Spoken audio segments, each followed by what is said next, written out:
नमस्कार, स्वागत है आपका कमोडिटी नाउ में, जहां हम आपको कमोडिटी मार्केट की तमाम बड़ी खबरें बताते हैं। लेकिन इस वक्त की जो सबसे बड़ी खबर यह है कि बजट में गोल्ड पर इंपोर्ट ड्यूटी घटाने का प्रस्ताव दिया गया है। गोल्ड पर इंपोर्ट ड्यूटी, जो बेसिक इंपोर्ट ड्यूटी है, वो 7.5% है। इसे घटाकर 4% करने का प्रस्ताव दिया गया है और वाणिज्य मंत्रालय की तरफ से इस प्रस्ताव को दिया गया है और उम्मीद की जा रही है कि गोल्ड पर इंपोर्ट ड्यूटी इस बार भी बजट में कम होगा। आपको बता दें कि 2021 में भी बजट में इंपोर्ट ड्यूटी को 12.5%, 12.5% से घटाकर 7.5% किया गया था। हालांकि उसके बाद सरचार्ज और सेस का भी बोझ लगाया गया था, जिस वजह से यहां पर गोल्ड की इंपोर्ट ड्यूटी ज्यादा हो गई थी। तो चलिए इस पर बात करेंगे कि गोल्ड पर इंपोर्ट ड्यूटी घटाने का प्रस्ताव है, कितना इसका इंपैक्ट होगा। हमारे साथ कुछ खास मेहमान भी हैं। हमारे साथ जतिन त्रिवेदी हैं, तरुण सत्संगी हैं और साथ ही हमारे साथ आगे कोई ज्वेलर्स भी होंगे, नितिन खंडेलवाल साहब होंगे, जो बात करेंगे कि ये इंपोर्ट ड्यूटी घटाने से गोल्ड मार्केट पर कितना असर होगा। जतिन, आप बताइए कि गोल्ड के मार्केट पे इसका कितना असर होगा अगर गोल्ड पर इंपोर्ट ड्यूटी कम होती है तो। विश्वजीत, जितना भी परसेंटेज वाइज उसमें रुझान आता है, डायरेक्टली इम्पैक्ट जो है वो तुरंत दिखाई देगा। जिस तरह से अगर इंपोर्ट ड्यूटी पे जो भी प्राइसेस को लेकर के कुछ भी कट या इंक्रीज होता है तो वो तुरंत 1 मिनट के अंदर, अगर लाइव मार्केट है तो 1 ही मिनट के अंदर पूरा का पूरा वो रिफ्लेक्शन दिखना शुरू हो जाता है। तो इसमें तो ये खाली बस ये जानने की जरूरत है कि अगर ये इंपोर्ट ड्यूटी इम्प्लाई होने वाली है या नहीं। वो जितना तकाजा उसका करने जाएंगे तो वो तुरंत ही उसका इम्प्लीकेशन आ जाएगा। बाकी उसका फंडामेंटल और टेक्निकल व्यू जो है वो उससे कुछ फर्क नहीं पड़ने वाला है। जिस तरह से मार्केट शिफ्ट अप है, अभी भी बुलिश ट्रेंड जो है वो गोल्ड के अंदर इम्पैक्ट है। इंपोर्ट ड्यूटी जो भी न्यूज आती है अगर ड्यूटी को लेकर के, तो डेफिनेटली तुरंत वो जो रिएक्शन दिखेगा वो 1 ही मिनट के अंदर दिख जाएगा और उसके अंदर फंडामेंटली या टेक्निकली और कुछ चेंज नहीं होगा उसमें। चलिए, पीएनजी ज्वेलर्स के एमडी और सीईओ सौरभ गाडगिल साहब भी हमारे साथ है। सौरभ, ये खबर आ रही है कि गोल्ड पर इंपोर्ट ड्यूटी घटाने का प्रस्ताव है, वाणिज्य मंत्रालय की तरफ से ये प्रस्ताव दिया गया है, इसका कितना असर होगा गोल्ड मार्केट पर? नमस्कार। जैसे आपने कहा, ज्वेलरी इंडस्ट्री पिछले 2-3 साल से लगातार कोशिश में है कि जो ड्यूटी अभी गोल्ड के ऊपर लगभग 15% है, उसको कम करके 6 से 8% तक नीचे आना चाहिए। तो ये जो आप कह रहे थे, इसका इम्पैक्ट बहुत पॉजिटिव हो जाएगा, क्योंकि ड्यूटी में कुछ जो होते कटौती वो डायरेक्ट कंज्यूमर पे इम्पैक्ट करती है। तो गोल्ड जो अभी 48-47 के लेवल्स पे है, वो 45,000 के नीचे आ जाएगा। एक अच्छी बैरियर है साइकोलॉजिकली कस्टमर्स के लिए, जो ब्रेक हो जाएगी और इससे बहुत कंजम्पशन बढ़ेगा। मेरे हिसाब से इसमें ये जो अगले 3-4 महीने रहेंगे, इसमें शादी के लिए सीजन बहुत है, तो ड्यूटी जो कट हो सकती है तो इसका इम्पैक्ट बहुत पॉजिटिव रहेगा।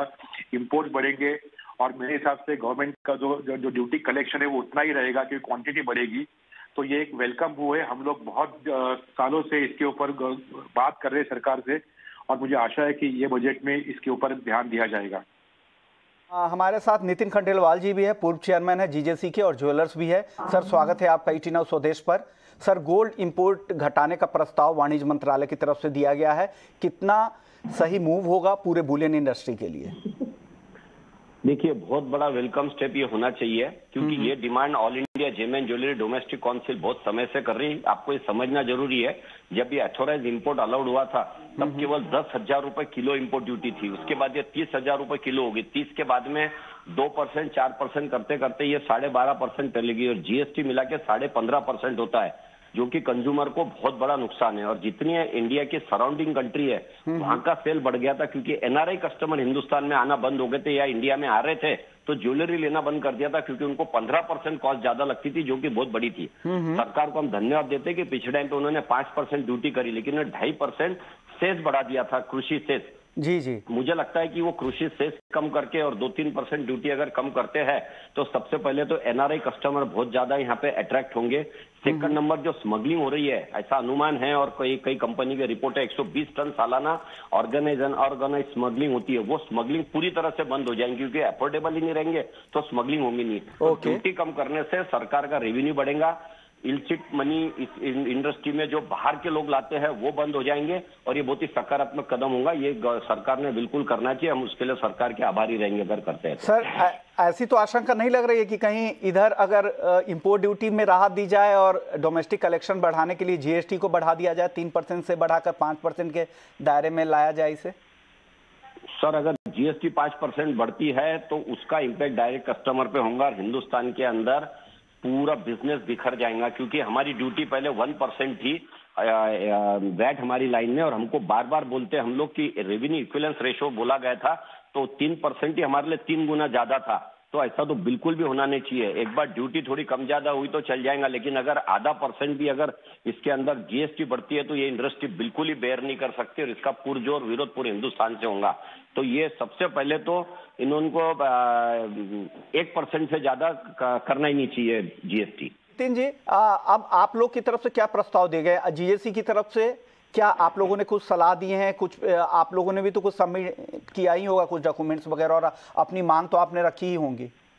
हमने डिटेल रिप्रेजेंटेशन दिया है, केवल मांगने के लिए नहीं, हमने डिटेल रिप्रेजेंटेशन दिया है कि कितनी ड्यूटी रखने से कितना बेनिफिट होगा, कैसे इसके अंदर इकोनॉमिकली ग्रोथ हो सकती है देश की भी, कैसे लोग इसके अंदर ज्यादा से ज्यादा बिजनेस अथेंटिकल कर सकते हैं, इंपोर्ट ड्यूटी के कम करने से कैसा स्मगलिंग रुक सकता है, इसका पूरा स्टेटिस्टिक के साथ में हमने गवर्नमेंट को हर साल बजट में देते आ रहे हैं। और इस बार के भी बजट रिकमेंडेशन के अंदर all India gem and jewellery domestic council ने सरकार को पूरा सुचारू रूप से प्रस्ताव दिया है।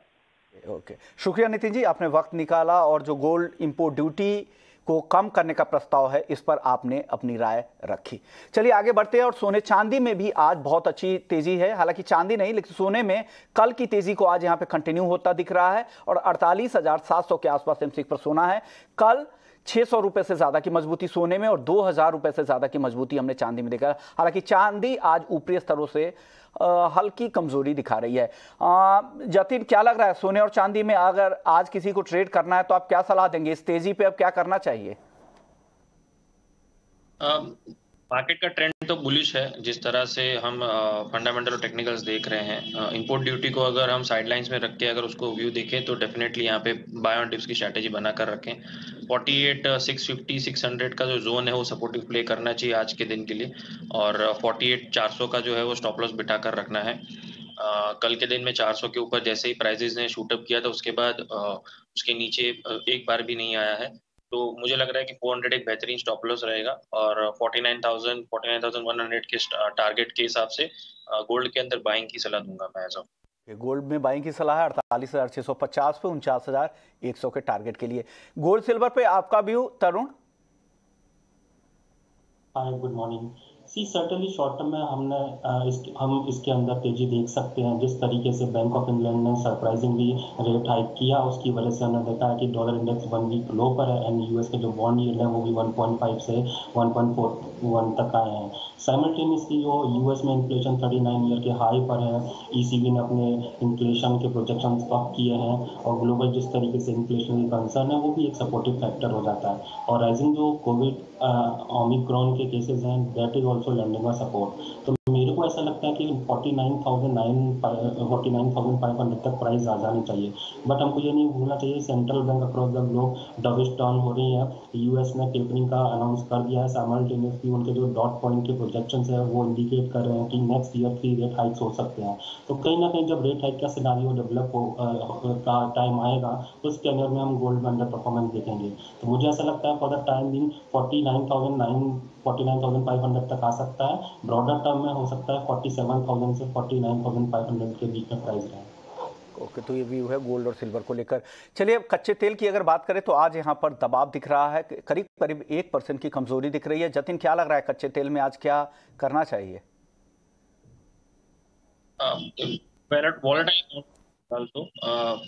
मॉर्निंग सेशन में ऊपर, इवनिंग सेशन में नीचे, या मॉर्निंग सेशन में अगर नीचे है तो इवनिंग सेशन में ऊपर, वैसा काउंटर चल रहा है अभी फिलहाल तो क्रूड ऑयल का। रेंज बाउंड देख ले तो 5550 का एक स्ट्रॉन्ग रेजिस्टेंस रहेगा ऊपर चलते हुए और 5300 का एक स्ट्रॉन्ग सपोर्टिव जोन भी है। तो जब तक ये 200-250 पॉइंट के रेंज के अंदर है तब तक उसी को प्ले करें। लोअर लेवल्स पे 5350 के आसपास जो है वो बाइंग की सलाह दूंगा मैं, और हायर लेवल्स पे 5500 के आसपास जो है वो सेल की रणनीति अपनानी है। तो दोनों साइड के ट्रेड्स बन रहे हैं, जो भी लेवल पहले मिलता है वहां पे ट्रेड इनिशिएट करना है। 5500 के आसपास मिलता है प्राइजेस तो शॉर्ट करें, 5550 के ऊपर स्टॉप लॉस रख के। लोअर लेवल्स पे 5360 के आसपास मिलता है तो 5300 के स्टॉप लॉस से बाइंग की सलाह रहेगी। अनसर्टेनिटी का जब मार्केट रहता है, जिस तरह से हम देख रहे हैं ओमिक्रॉन वायरस का एक अनसर्टेनिटी मार्केट है, बिकॉज सभी जगह पे प्रॉफिट बुकिंग दिख रही है रिस्की एसेट्स में, तो उसके चलते हुए जो भी रिस्की कमोडिटीज है वहां पर भी एक प्रॉफिट बुकिंग जो है वो तुरंत आनी शुरू हो जाती है जब भी अनसर्टेनिटी का जो बैरियर है वो हाई हो जाता है। यहाँ पर जो ऐसे काउंटर्स हैं, वोलेटाइल काउंटर्स हैं, उनको अवॉइड करेंगे तो ज्यादा बेटर होगा, या फिर जैसे मैंने लेवल्स बताए उसके हिसाब से ट्रेड करेंगे तो भी चलेगा। ओके, यानी दोनों तरफ की ट्रेड है, ऊपर की तरफ बेचने की सलाह है, नीचे की तरफ खरीदारी की राय। क्रूड पर आपकी राय तरुण? या सर्टेनली मैं अपने कलीग से सहमत करूंगा। मेरा ऐसा मानना है कि for the time being oil के जो प्राइसेस हैं डोमेस्टिक मार्केट के अंदर 5300 से 5550 के बीच में रहने चाहिए। इवन WTI नाइमेक्स में 75 इजीली हायर साइड पर ब्रेक नहीं करेगा एंड 65 के नीचे इजीली नहीं जाएगा। जिस तरह से कोविड के केसेस बढ़ रहे हैं, हमने देखा कहीं ना कहीं डिमांड कंसर्न गहराया है। साइमल्टेनियसली जो ऑयल मार्केट डेफिसिट में था this year, first quarter of next year में सरप्लस में टर्न हो जाएगा। We need to see OPEC कैसे रिएक्ट करता है। तो ultimately mixed batches of news है जिसकी वजह से हमने देखा है कि प्राइसेस में कंसोलिडेशन हो रहा है। दो नो डाउट डॉलर वीकनेस का कल सपोर्ट मिला था, लेकिन मुझे ऐसा लगता है अभी जब तक 75 के ऊपर नहीं जाएगा तो ये जो सपोर्ट था वो शॉर्ट टर्म था। तो आई थिंक 5550 रजिस्टेंस होगा, वहाँ पे कोई अगर शॉर्ट करेगा तो हो सकता है कपल ऑफ डेज के अंदर 5350 तक प्राइस देखने को मिले। ये भी हुआ क्रूड पे 5525 पे आपको बेचना है। जतिन भी यही मानते थे, ऊपर की तरफ आपको बेचना है, नीचे खरीदना है। तो ये तरुण जी ऊपर की तरफ बेचने की सलाह दे रहे हैं 5525 पे 5350 के टारगेट के लिए। हालांकि जब 5350 आए तो जतिन का ये भी मानना है कि इस लेवल पे आप खरीद भी सकते हैं। दोनों तरफ के ट्रेड आपके लिए बन रहे हैं, क्योंकि रेंज में है तो रेंज का फायदा उठा सकते हैं। बेस मेटल्स में अगर बात करें तो जिंक 1% कमजोर है, बाकी रेंज बाउंड ही ट्रेड देखने को मिल रहा है। क्या करना चाहिए? जिंक में कुछ पसंद आपको आ रहा है जतिन आज के लिए? बेस मेटल में अगर देखें तो ट्रेंड फिलहाल देखने जाएंगे तो इमीडिएट ट्रेंड एक शॉर्ट बुलिश ट्रेंड जरूर डेवलप हुआ है। कल के दिन जिस तरह से बड़ी तेजी देखने मिली सभी बेस मेटल के अंदर रेट कट के पीछे, और डॉलर इंडेक्स में जिस तरह से नरमी का कारोबार देखने मिला, उसके पीछे बेस मेटल में भी अच्छी खासी बढ़त देखने मिली थी बुलियंस मार्केट के साथ में। तो फिलहाल जो ट्रेंड है वो पॉजिटिव है बेस मेटल के लिए। तो जिंक में अगर कोई काउंटर में ट्रेड करता है तो मैं उसको सिंपल एडवाइस दूंगा कि बाय ऑन डिप्स की स्ट्रैटेजी यहाँ पर बनाकर रखें। 282 का एक स्ट्रिक्ट स्टॉप लॉस मेंटेन करने की सलाह दूंगा मैं। यहाँ पर प्राइजेस जो है वो 282 के नीचे फिसल जाते हैं तो तुरंत ही एग्जिट कर लेना है, क्योंकि उसके बाद एक शार्प सेल ऑफ देखने मिलेगा। जो लेवल्स टूटेंगे तो सीधा 277 से लेकर 278 तक पहुंच जाएगा। बाइंग का जोन जो है वो 285 से लेकर 284 का है जिंक के अंदर। और मेरी जो अच्छी जो सलाह है बेस मेटल के अंदर, जो मुझे ज्यादा डेफिनेट लग रही है बाइंग के लिए, वो है कॉपर और एल्यूमिनियम में। कॉपर और एल्यूमिनियम में दोनों में ही मुझे कन्विक्शन हाई लग रहा है बाइंग के लिए। कॉपर के अंदर 738 के आसपास लेवल्स बहुत ही बेहतरीन है बाइंग के हिसाब से, 734 के स्टॉप लॉस के साथ में, और 745 से लेके 750 के टारगेट्स के लिए कॉपर के अंदर बाई की सलाह दूंगा मैं। और स्विंग ट्रेडर्स के लिए और पोजिशनल ट्रेडर्स के लिए मेरा एडवाइस है एल्यूमिनियम के प्राइजेस के अंदर सभी बेस मेटल के कंपैरिजन में एल्यूमिनियम के प्राइसेस एक अच्छे खासे लेवल्स जो है वो बहुत ही बेहतरीन होल्ड करते हुए देखने मिले हैं पिछले एक आध महीने से। बाय ऑन डिप्स की स्ट्रैटेजी यहाँ पर भी बनाकर रखें। 215 से लेके 218 एक बाइंग जोन है। जब तक प्राइसेस 212 के नीचे नहीं फिसलते हैं तब तक ये कमोडिटी एक बहुत ही स्ट्रॉन्ग बुलिश ट्रेंड दिखा सकती है ऊपर में। 225 से लेके 230 के टारगेट के लिए एम करके चलना है एल्यूमिनियम में स्विंग ट्रेड के हिसाब से। ट्रेड के हिसाब से। और खबर भी है कि एल्युमिनियम और निकल की सप्लाई जो जनवरी से अक्टूबर के बीच कम हुई है, ग्लोबल सप्लाई कम रही है, तो ये भी एक सपोर्टिव फैक्टर है। और कॉपर तो इनकी खरीदारी की सलाह है ही। चलिए अब एग्री मार्केट का रुख कर लेते हैं। हमारे साथ अमित खरे भी हैं, टेक्निकल एनालिस्ट है GCL के। सर स्वागत है आपका। आज ग्वार सीड और ग्वार गम आप लगातार आप बाइंग कर रहे थे, क्या अब भी बाइंग कर रहे हैं इतनी तेजी के बाद अब, या क्या करेंगे? अपनी रणनीति अब बदलेंगे अमित? जी विश्वमान जी, थैंक यू। अभी इतने दिनों से अपन बाय साइड का ट्रेड लेके चल रहे थे, लेकिन आज सवेरे ही जैसे 6300 का अपना एक टारगेट था ग्वार सीड का जो 4-5 दिन पहले दिया था वो हो गया है। सेम लगभग 11700 तक का अपना गम का था वो भी लगभग हो गया। तो आज सवेरे से हम इसमें मुनाफा वसूली ही करवा रहे हैं अपने यहाँ पे। और मेरे को लगता है फ्रेश बिकवाली जिसको करनी है वो भी फ्रेश बिकवाली कर सकते हैं। 6250 के आसपास अगर ये वार्षिक मिलता है जनवरी वायदा तो वहाँ पे नई बिकवाली की पोजीशन भी बनाई जा सकती है, जिसके लिए 6400 रुपये का स्टॉप लॉस लेके चलें और नीचे में 4 से दिन का टारगेट रहेगा वो 6000 के आसपास का रहेगा। सेम ग्वारगम में भी मेरे को लगता है 11600 के आसपास फ्रेश बिकवाली का ट्रेड लिया जा सकता है। 12100 के ऊपर का एक स्टॉप लॉस मेंटेन करें और नीचे में लगता है 10900 या 10800 के प्राइस हमें जल्दी इसमें देखने को मिलेंगे। ओवरऑल अभी जो है सेल ऑन राइज, मतलब ऊपरी स्तरों से मुनाफा वसूली मैं देख रहा हूँ। अमित की रणनीति अब बदल गई है। इनके जो पहले टारगेट दिए हुए थे वो अब अचीव होने के बाद अब ऊपर की तरफ बेचने की सलाह दे रहे हैं। ग्वारसीड और ग्वारगम दोनों में आज के लिए बिकवाली की सलाह है। सोयाबीन को लेकर खबर ये आ रही है जो क्रशिंग है वो काफ़ी कम है, इसका क्या असर होगा? क्या अभी आप यहाँ से खरीदारी करना चाहेंगे सोयाबीन को, या सोयाबीन भी बेच कर ही जाएंगे? सोयाबीन में मेरे को लगता है कि 6500 के आसपास जिनके पास माल है ऑलरेडी उनको मुनाफा वसूली करनी चाहिए। 6500 का एक बहुत अच्छा पॉइंट है जहां से मेरे को एक बार वापस रिवर्सल दिखता है और प्राइस वापस नीचे में 6200 के आसपास तक आ सकते हैं। तो मेरा ऐसा मानना है कि फ्रेश सेलिंग की जगह अगर 6500 के आसपास जिन लोगों के पास माल है वो अपनी बुकिंग करके चलें और नीचे 6200 के आसपास तक वापस पुनः एंट्री के लिए वेट करें। ये व्यू है ग्वारसीड, ग्वारगम और सोयाबीन तीनों ही बेचने की सलाह। शुक्रिया अमित, आपने वक्त निकाला और तीनों ही काउंटर्स पे अपनी राय रखी। अब तरुण जी, आपको क्या लग रहा है ग्वारसीड, ग्वारगम में क्या करना चाहिए आज की तेजी में? आप क्या सलाह देंगे? जैसा कि मेरे कलीग ने कहा, मुझे भी ऐसा लगता है कि ग्वारसीड के अंदर 5500 से लेकर 6300 का प्राइस बैंड बना हुआ है और आई थिंक जब तक 6300 के ऊपर प्राइस नहीं जाएंगे इसमें फर्दर बाइंग नहीं देखने को मिलेगा। कंसीडरिंग दिस, मुझे ऐसा लगता है कोई शॉर्ट टर्म ट्रेडर है तो आई थिंक उसको 6250 के आसपास शॉर्ट का सोचना चाहिए और अगर कोई थोड़ा लॉन्ग टर्म का व्यू लेना चाहता है तो आई थिंक उनको वेट करना चाहिए। 5600 5650 मिलता है तब उनको बाइंग साइड में बैठना चाहिए। ओके, तो ये भी हुए ग्वारसीड और ग्वारगम में। सोयाबीन को लेकर क्या सलाह देंगे आप? सोयाबीन में क्या करना चाहिए? क्रशिंग की जो नोपा की रिपोर्ट है वो जून के बाद पहली बार कम हुई है, ऐसे में सोयाबीन पर आपका व्यू तरुण? देखिए, जिस तरीके से डेरिवेटिव में रिएक्शन देखा, हमने देखा है कि जो नेक्स्ट मंथ और फॉर मंथ है वो डिस्काउंट पे चल रहे हैं, जबकि नॉर्मली सीजन में वो पॉजिटिव होने चाहिए। कहीं ना कहीं हमने देखा है कि इसका जो क्लियर इंडिकेशन ये बता रहा है मार्केट में अराइवल का पेस इतना तेज है नहीं जितना होना चाहिए और अगर हम डेटा भी देखते हैं तो अभी अराइवल टिल डेट 32% ही आया है और जो कि काफ़ी स्लोअर पेस से है और यही एक कारण है कि क्रशिंग काफ़ी वीक है, जिसकी वजह से हमने देखा है कि ऑयल के प्राइस, सोयाबीन के प्राइसेस फॉर्म है। बट मुझे ऐसा लगता है कि 6000 से 6550 का प्राइस बैंड रहेगा। आई थिंक 6500 इजीली ब्रेक नहीं होगा हायर साइड पर। साइमल्टेनियसली 6000 के नीचे जब तक प्राइस नहीं जाएंगे इसमें मंदी नहीं देखने को मिलेगी।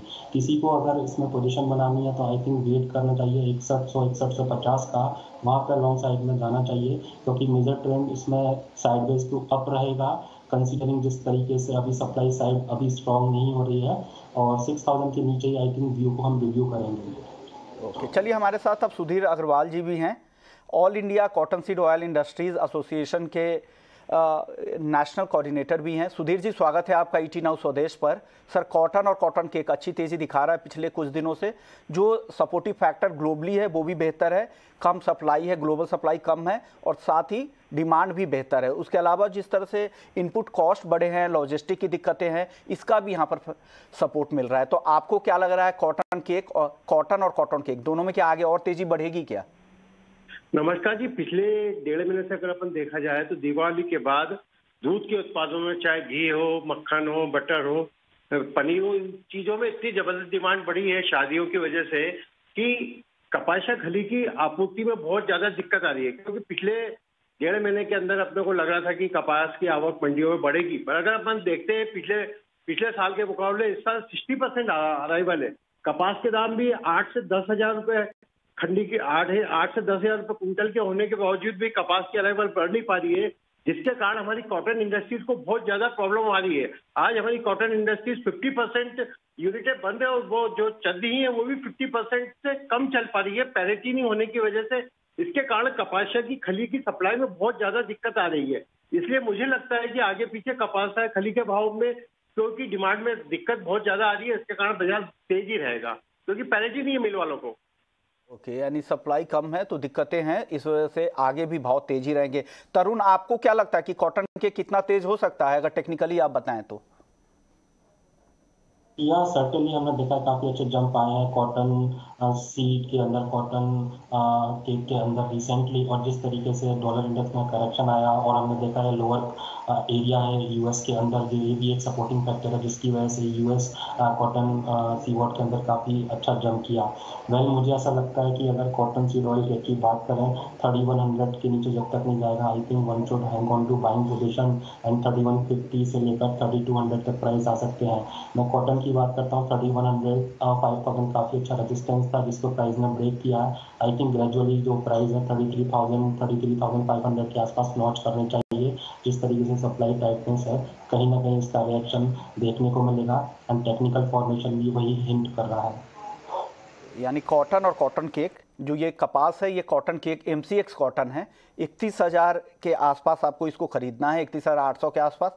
जो स्टॉप लॉस लगाने की सलाह दे रहे हैं वो है 31,500 का, 32,500 के टारगेट के लिए आप इसको होल्ड कर सकते हैं। वही कॉटन केक पे इनकी सलाह है 3,120 पे आप इसे खरीदे, 3,080 का स्टॉप लॉस लगा ले और टारगेट है 3,150 का। शुक्रिया तरुण जी आपका, जतिन आपका और सुधीर जी आपका, आप लोगों ने वक्त निकाला और तमाम कॉल्स भी बताए और फंडामेंटल्स पर भी चर्चा की। तो कमोडिटी नाउ में फिलहाल इतना ही, लेकिन आप बने रहिए जी नाउ स्वदेश पर।